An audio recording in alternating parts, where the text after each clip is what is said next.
Well, welcome to the car vlog, and today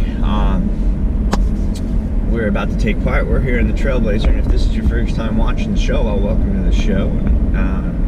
What to expect is just a random car vlog. We talk about random topics for a set duration of a drive. But yeah, if you want to see more of these, feel free to hit that subscribe button. We release a video every morning at 5 a.m. Monday through Friday. Hopefully you enjoyed today's episode, and feel free to leave a comment, smash that like button, or tell us we suck. I really don't care. Any feedback is good feedback. So today, what are we going to talk about today? So this is a fun one. And I kind of came up with this one because I have a teenager at home who thinks the world revolves around him, and he says off-the-wall crappy shit. He's a typical millennium, doesn't have a fucking clue on how the real world works outside of the United States. Thinks we're given our entitlements across the world. So today's episode are really a real quick fun thing here. We're gonna go with 5 things Americans take for granted. For those of you who have not left the United States, none of this is going to make sense to you, because you live in a fucking bubble. You've never left the country. You don't understand what you get given to you every freaking day is not free. Freedom is not free. It comes at a price. It comes at the price of soldiers who keep those freedoms and keep those tyrants away from us and keep terrorism outside of the United States. But yeah, we'll go on to that tangent another day. But we're going to go over the 5 things you take for granted as Americans every day. That if you lived outside the United States, you wouldn't be able to take for granted. Number 1, food and access to it. We have so much food in the United States, and so much access to it. It's insane, right? You can walk into a corner store, get something to eat, pay your money, and leave, right? You go to a foreign country and you go into a grocery store, they don't exist. They have open markets, right? No refrigeration for your meats. You know, what you get is what's been cut that day, taken to butcher, and so on. So yeah, you've got to be really understanding your access to food in the United States is way easy. You know, you go to a real third world country, you leave the United States, most places have open markets, you know, no type of sanitation, etc. It's just that easy. Access to food, right? Stable power, that's a fun one too. You know, believe it or not, outside of the United States, having stable electricity constant on, like the ability to go flick and it's on, you're right. And if you flick and it doesn't come on, you know you have 50 to 20 people trying to fix the power. In New England, we know we have, they hire a crew from Canada to fix our problems when we go out without power. And we have it happen every year like it's a new surprise. But yeah, access to stable power, that, you know, having power is a luxury you take for granted here in the United States. I remember when I first left the country for the first time and really lived in an area where it was, you know, you couldn't just, oh, dial it up, here's some power, you know. I grew up in the Philippines where, you know, every day you went without power at some point in the day. You never had a full 24 hours of power on demand. It was either you had it for, you know, from this hour to this hour, you were on this block schedule, and that rotated. And even if you were very, very wealthy, the best you could do in those countries is have a Jenny, you know, have a Jenny run when your power went out.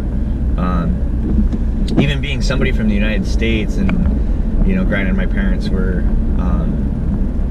I'm the product of a welder and a beautician, give you an idea of how much money floated around in our household. Not a whole lot.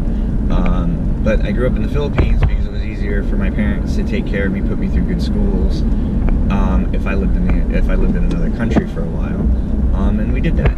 And, you know, you learn about unstable power when you leave, and I learned about it when I was about 9 years old. And kind of got used to it. So yeah, stable power is a luxury we as Americans take for granted every day. It's just that simple. We bona fide just take it for granted. Here's another one. This one's touchy because a lot of people are bitch and moan about it. Healthcare, access to quality healthcare. You know, United States, we may not have the best healthcare system, you know, right? But having choice in your healthcare system is king here, you know, right? Being able to choose your provider, being able to choose, you know, those things, those are slowly being diminished from us as Americans with this healthcare plan. Your right to choose is slowly diminishing. And if you think, for those of you idiots who keep telling your fucking congressmen to keep fucking the affordable healthcare plan alive, and, you know, the Senator Shaheens of the world who keep fucking sending these stupid fucking emails, you know, grow some fucking responsibility and take care of your healthcare problem within the state. Quit trying to make the fucking government handle it. And if you want government-run healthcare, right? Go to the VA. Go to the VA. Just try to get into the VA, right? And that is just injured soldiers. Those are just people who served our country for our military get access to that, you know, and that's big there too. Now another one, we can go on that forever, but trust me, our healthcare is not perfect, but it's way better than any other country. Trust me. If you disagree, show me a better plan, because I don't think there is one. Next one, this is fun because a lot of people take this for granted, is access to information. Uncensored, unfiltered. You know, we have access to so much information in the United States, we can't even tell what news is real and what's being propaganda.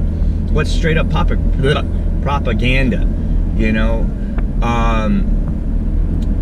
And access to just raw information. Now, for us Americans, we don't think anything different of it because we kind of grew up in that world. But if you leave the United States, you don't have access to the internet. You know, go to South Korea, go to North Korea. You have very restricted access. You know, in some countries, you can't even look up articles about their dictator or their president to find out any truths. Like, you can't just jump on the internet and go. You know. In some countries, they don't even allow access to the internet, nor do they have it available to them, or a means to get it delivered. So yeah, unfeathered access, you know, to information, unrestricted. We have so many rights and so many laws that prevent us from not having access to all the information and being able to compile the full story. You know, versus dealing with what, you know, Uncle Farmer John said on property A or county line C or whatever, and this, that, and the other thing, you know. But yeah, so that right there has to be it right there, is just the fact that, you know, having access to write a report, get information, you know. Yeah, I've seen things on contraband lists for foreign countries that included old editions of Encyclopedia Britannica because they want to control the rate of information. You know, think about it, us as Americans, how we can instantly fact check a potential candidate and find out their fucking story's full of shit about leaking emails. You know, it is what it is, right? So we can find that stuff out and we have access to it. In other countries, you don't. Another one, and this is a very, very one that everybody takes for granted in the United States, to the point that I think it's hilarious, is clean drinking water. I mean, you can walk up to pretty much any tap in the United States, turn it on, and drink water from it, and you have clean, drinkable water, unless it says it's not, right? But 90% of the time, you have clean, drinkable water. In most countries, you don't have that. You don't have running water to begin with in some countries. You know, you know, I thought it was funny, when I first got to Iraq, we were so worried when we set up our safe house about having hot water. We didn't even realize that you couldn't pump in water to the house because there was no way to get water to it. Yeah, that was a bad 4 months for us. Like, no running water, no access to even remotely water that you could possibly purify to clean to even drink. We didn't have access to it, let alone water you could try to take a shower in. That was 4 months of cleaning myself with baby wipes because we didn't have access to water, let alone clean drinking water when we were over there. But yeah, Clean drinking water is a tough one. You go overseas and you don't see a water fountain anywhere. You don't even see. I forget where I was. We hit the airport and we started making a beeline because you travel and you get coarse with the air that they pump into the aircrafts, and I really just was dry mouthed and came out and was like, oh, there's a drinking fountain. And I started making a beeline for it, and as I was making a lane for it, I hear over the chatter, it's like, hey, remember, we're not allowed to drink the drinking water. Don't drink any of the running water here, only bottled water. It is not clean or purified. It may look clean, but it is not clean, so please do not drink any of the water in here. And I went, whoa, hold up. Last thing I need is a case of mud butt on a flight. You don't want a case of mud butt on a flight. Trust me, it's not fun. I've been there on an 18-hour flight with more than one person who had a case of mud butt. So yeah, it's not fun. Let's not do it. Clean drinking water is a tough one to have. So with that, I'll leave you with that. Those are the 5 things I think Americans take for granted.